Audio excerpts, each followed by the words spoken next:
प्रधानमंत्री नरेंद्र मोदी आज फिर मिशन महाराष्ट्र पर हैं। अकोला और नांदेड़ से विरोधियों पर अटैक करेंगे, लेकिन मोदी के एक हैं तो सेफ हैं के नारे से विरोधियों में भय का माहौल है। इस एक नंबर से भय का माहौल क्यों है? नरेंद्र मोदी जब कहते हैं कि एक हो जाओ तो किसी को डरा रहे हैं या किसी को समझा रहे हैं? मोदी विरोधियों को इसमें हिंदू मुसलमान समझ आता है। सच क्या है?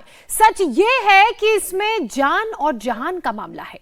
मोदी ने जो बातें महाराष्ट्र के लोगों को समझाई वो पूरे राष्ट्र को सुननी चाहिए, क्योंकि ये मामला सिर्फ महाराष्ट्र या हिंदुस्तान का नहीं है, ये इससे कहीं आगे का है। इसके लिए आपको ये रिपोर्ट देखनी चाहिए, एक एक शब्द को बहुत ध्यान से बारीकी से सुनना चाहिए, एक एक बयान को आंखें खोलकर देखना चाहिए।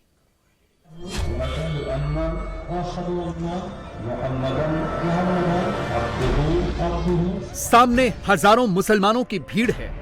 मंच पर एक हिंदू युवक बैठा है, अगल बगल मौलाना बैठे हुए हैं और बांग्लादेश में खुलेआम ऐसे मंच सजाकर एक युवक का धर्मांतरण करवाया जा रहा है। उसे हिंदू से मुसलमान बनाया जा रहा है। इसीलिए तो योगी आदित्यनाथ कहते हैं कि बटेंगे तो कटेंगे। इसीलिए तो नरेंद्र मोदी कहते हैं कि एक है तो सेफ है। एक है तो सेफ है, एक है तो एक है तो एक है तो एक हैं तो सेफ हैं। ये नारा हिंदू मुसलमान करने वाली थ्योरी से भी बहुत बड़ा नारा है। नरेंद्र मोदी हिंदू मुसलमान नहीं कर रहे, मोदी के विरोधी कर रहे हैं। आज हम आपको दिखाएंगे कि मोदी का एक है तो सेफ है का नारा कैसे पूरी दुनिया के हिंदुओं पर लागू हो रहा है। नरेंद्र मोदी और योगी आदित्यनाथ जब हिंदुस्तान में बैठकर एक हैं तो सेफ हैं और बटेंगे तो कटेंगे वाली थ्योरी देते हैं, तो उसका असर सिर्फ हिंदुस्तान में ही नहीं होता, उसका असर 1835 किलोमीटर दूर ढाका में भी होता है, 676 किलोमीटर दूर पाकिस्तान के इस्लामाबाद में भी होता है, उसका असर 11,613 किलोमीटर दूर कनाडा के टोरंटो में भी होता है और उसका असर 12,000 किलोमीटर दूर अमेरिका के वॉशिंगटन डीसी में भी होता है। यह दुनिया की वो चुनिंदा लोकेशन है जहां हिंदू खतरे में हैं। और इस वक्त हिंदुओं पर सबसे बड़ा खतरा मंडरा रहा है बांग्लादेश में, जहां खुलेआम हिंदुओं का कत्लेआम चल रहा है, हिंदुओं पर जुल्म सितम चल रहा है। बांग्लादेश के हिंदुओं के हालात देखकर रोना आता है। इस वीडियो में अपनी चोट दिखा रहे ये सारे लड़के बांग्लादेश के हिंदू समुदाय के हैं। चटगांव में पुलिस और फौज ने इन्हें कितनी बेरहमी से पीटा है, ये सबको बता रहे हैं।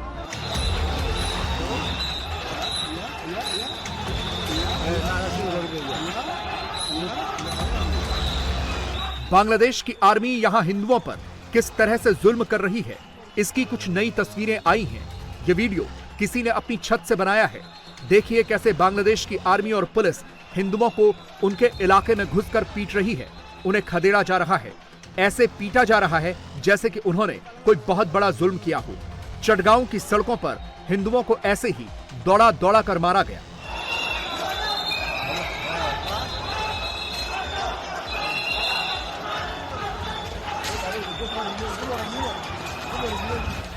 असल में जब से शेख हसीना का तख्ता पलट हुआ, उसके बाद से बांग्लादेश में हिंदुओं पर हिंसा तेज हुई तो उनके पक्ष में एक संस्था खड़ी दिखी। उसका नाम है स्कॉन। वही स्कॉन जो पूरी दुनिया में कृष्ण मंदिर चलाती है। स्कॉन ने बांग्लादेश में हिंदुओं को एकजुट करने का काम किया। स्कॉन ही था जिसने पूरे बांग्लादेश में सेव हिंदूज के नाम से कैंपेन चलाया। न सिर्फ बांग्लादेश में बल्कि इस कैंपेन को बांग्लादेश से बाहर भी खूब वायरल कराया। स्कॉन की वजह से ही बांग्लादेश में हिंदुओं पर हो रहे अत्याचार दुनिया के सामने आए। इसी वजह से बांग्लादेश के इस्लामिक जिहादियों के लिए स्कॉन इस वक्त सबसे बड़ा दुश्मन है। इसीलिए पूरे बांग्लादेश में स्कॉन के खिलाफ प्रचार हो रहा है। स्कॉन को बंद करने की बातें हो रही हैं।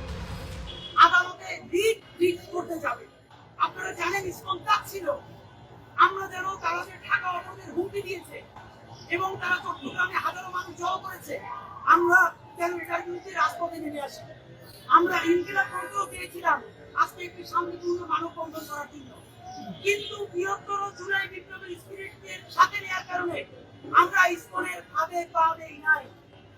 বাংলাদেশের সকল আপামর জনসাধারণ, বিশেষ করে বিশ্বপ্রেমিক মুসলমান এবং আলেমদের কাছে বিনীত অনুরোধ করি, আপনারা ইসকনের ইসকনের পায়ে আপনারা তাদের আগে পা দিবেন না, কারণ তারা চাচ্ছে। अब जब इस्लामिक विरोधी खुलेआम ऐसे प्रेस कॉन्फ्रेंस करके स्कॉन के खिलाफ प्रचार करेंगे तो फिर स्कॉन पर तो हमले होंगे ही और हिंदुओं पर भी। चटगांव में यही हुआ। यहां एक मुस्लिम दुकानदार ने स्कॉन के खिलाफ अपशब्द कहे, स्पीच वायरल हुई तो हिंदुओं ने उसकी दुकान के बाहर प्रदर्शन किए। बस फिर क्या था, इसी के बाद बांग्लादेश की पुलिस और सेना ने हिंदुओं को बुरी तरह से मारा पीटा। चटगांव की हजारी गली की सैकड़ों हिंदुओं की दुकानों को सील कर दिया गया है। यह बांग्लादेश का सबसे बड़ा जौहरी बाजार बताया जाता है, जहां जौहरियों की सैकड़ों दुकानें हैं और ज्यादातर के मालिक हिंदू हैं। लेकिन स्कॉन भी हार नहीं मान रहा, झुकने के लिए तैयार नहीं है। পাশাপাশি আমরা সংখ্যালঘু সম্প্রদায়ের উপর হামলা, নির্যাতনের প্রতিবাদ এবং সনাতনীদের প্রতিমা, বাড়িঘর, দোকানপাট ভাঙচুর, লুট, অগ্নিসংযোগ, শিক্ষকদের লাঞ্ছনা করে অব্যাহতি দেওয়া, ধর্ষণ সহ বিভিন্ন অপরাধের বিরুদ্ধে তীব্র প্রতিবাদ ও নিন্দা জানাচ্ছি। সেই সাথে অনতিবিলম্বে সনাতনীদের উপর নির্যাতন, হামলা, মামলা বন্ধ করার জন্য বর্তমান প্রশাসনের প্রতি সবিনয়ে অনুরোধ করছি। মাননীয় প্রধান উপদেষ্টার দৃষ্টি আকর্ষণ করছি, যারা গুজব ছড়িয়ে অথবা উল্লেখিত যৌক্তিক আন্দোলনে অংশগ্রহণকারী সহ ইসকনকে ভারতীয় র বা বিভিন্ন রাজনৈতিক ট্যাগ লাগিয়ে সংখ্যালঘুদের উপর নির্যাতন, ধামাচাপা দেওয়ার চেষ্টা করছে। बांग्लादेश में जो कुछ हो रहा है उसे इस्कॉन संस्था या कोई भी दूसरा हिंदू अपनी आंखों से कैसे देख सकता है? ये बांग्लादेश के लाल मुनिरहाट जिले की तस्वीरें हैं, जहां एक हिंदू लड़के को मुसलमान बनाया गया। 23 साल के इस लड़के का नाम उत्पल कुमार रॉय था। खुलेआम मजमा लगाकर उसका धर्म परिवर्तन कराया गया। देखिए कैसे उससे कलमा पढ़ाया जा रहा है। अल्लाह बंदा व तार रसूल अल्हम्दुलिल्लाह। जैसे ही कन्वर्जन का कार्यक्रम पूरा हुआ तो तुरंत अल्लाहू अकबर के नारे लगने लगे।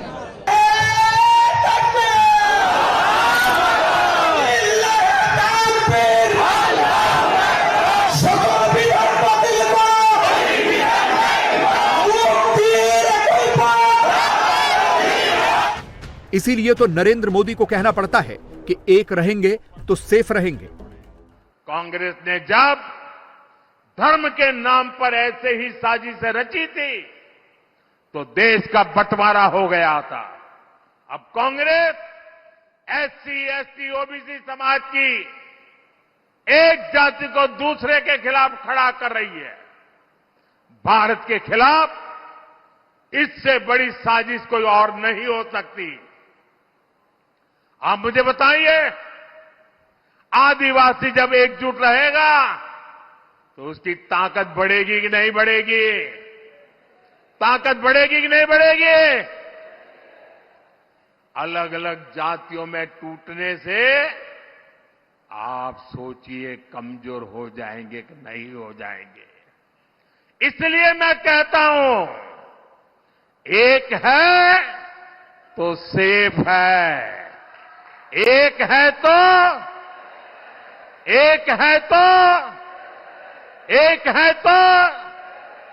हमें एकजुट रहकर कांग्रेस के खतरनाक खेल को नाकाम करना है और विकास के रास्ते पर आगे बढ़ते रहना है।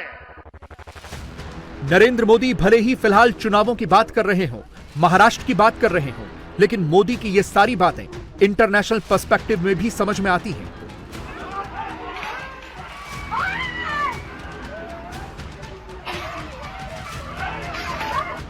जो मोदी कह रहे हैं उसका सबसे बड़ा सैंपल तो इस वक्त बांग्लादेश में ही दिखता है,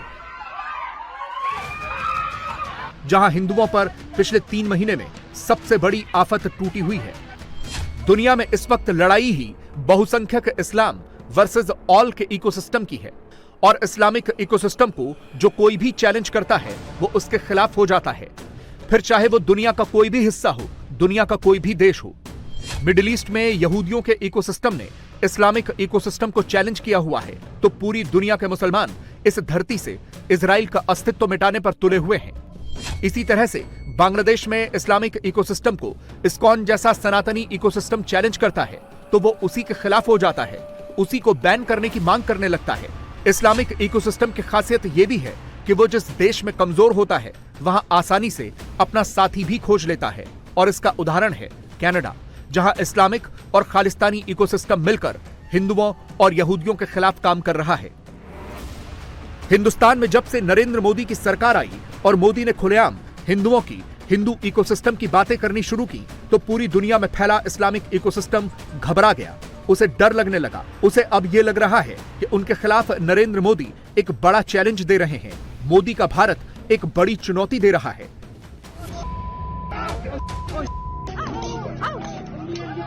इसीलिए कनाडा जैसे देशों में हिंदुओं को टारगेट किया जाना शुरू हुआ, और आपने नोट किया होगा कि कनाडा के हिंदू मंदिरों पर हमले पिछले 2 साल के अंदर ही शुरू हुए हैं।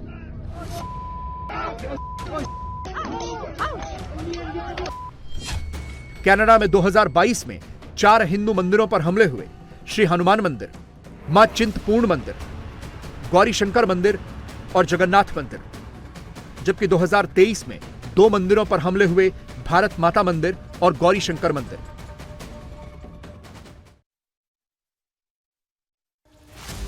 लेकिन इस हिंदू विरोधी इकोसिस्टम को चैलेंज करने के लिए भारत के पास मोदी है, और इसीलिए यह इकोसिस्टम थोड़ा घबराया हुआ सा है। यह इकोसिस्टम का ही असर है कि कनाडा में दिवाली खत्म होने के 1 हफ्ते बाद वहां के नेता प्रतिपक्ष दिवाली मना रहे हैं। इनका नाम है पियरे पॉलिवरे, जो अपने घर में दिवाली सेलिब्रेशन कर रहे हैं। और जब यह इकोसिस्टम देखता है कि दुनिया के सबसे ज्यादा शक्तिशाली और प्रभावशाली देश का राष्ट्रपति डोनाल्ड ट्रंप बन रहा है, तो यह और ज्यादा घबराने लगता है। उसे यह भी दिखता है कि डोनाल्ड ट्रंप जीतने के बाद जिन गिने चुने वर्ल्ड लीडर से बात करते हैं, उनमें नरेंद्र मोदी सबसे ऊपर हैं। इस बातचीत में डोनाल्ड ट्रंप नरेंद्र मोदी और भारत की खूब तारीफ करते हैं। दुनिया यह भी देख रही है कि ये दोनों लाइक माइंडेड हैं, यानी एक जैसा ही सोचते हैं और एक जैसे ही विचार रखते हैं। चाहे वो युद्ध हो, आतंकवाद हो, राष्ट्रवाद हो या इस्लामिक कट्टरपंथ हो, मोदी और ट्रंप के विचार मिलते हैं। इसीलिए इस्लामिक इकोसिस्टम में खलबली मची हुई है। उन्हें यह भी नजर आ रहा है कि आने वाले समय में जब डोनाल्ड ट्रंप अपनी कैबिनेट बनाएंगे, तो उसमें भारतवंशी भी शामिल होंगे। वो भारतवंशी जो ट्रंप और मोदी दोनों के समर्थक हैं, जिनमें सबसे ऊपर नाम चल रहा है काश पटेल का, जो डोनाल्ड ट्रंप की सरकार में CIA चीफ बन सकते हैं। इसके अलावा ट्रंप की कैबिनेट में भारतवंशी विवेक रामास्वामी को भी जगह मिल सकती है। रिपब्लिकन नेता बॉबी जिंदल को भी ट्रंप की कैबिनेट में जगह मिलने की संभावना है। जाहिर तौर पर इससे पूरी दुनिया में हिंदू इकोसिस्टम और ज्यादा मजबूत होगा। और वैसे भी डोनाल्ड ट्रंप तो अपने पहले टर्म में चुने जाने से पहले से हिंदुओं और भारत की खूब तारीफ करते रहे हैं। I am a big fan of Hindu and I am a big fan of India. Let me start by stating right up front that if I'm elected president, the Indian and Hindu community will have a true friend in the White House that I can guarantee you that I can tell you. Generations of Indian and Hindu Americans have strengthened our country and strengthened it like few people could ever even believe. Your values of hard work, education and enterprise have truly enriched our nation. But as we all know, we can't have prosperity without security. And that is why we appreciate the great friend India has been to the United States in the fight against radical Islamic terrorism. ये सब सुनकर anti Hindu ecosystem को बिल्कुल भी अच्छा नहीं लग रहा होगा। लेकिन ऐसा नहीं है कि ये इकोसिस्टम भारत के खिलाफ सिर्फ विदेशों से ही काम कर रहा है, बल्कि ये देश के अंदर तो और तेजी से काम करता है। और इसी की तस्वीरें पिछले 2 दिनों से जम्मू कश्मीर विधानसभा से देखने को मिल रही हैं। जम्मू कश्मीर की विधानसभा में आर्टिकल 370 की वापसी पर खूब हंगामा हो रहा है। पहले तो सदन में 370 बहाल करने का एक प्रस्ताव पास हुआ और अब नौबत हाथापाई तक पहुंच गई है। आज भी बीजेपी और बाकी विधायकों के बीच यहां हाथापाई धक्का मुक्की और मारपीट की नौबत आ गई।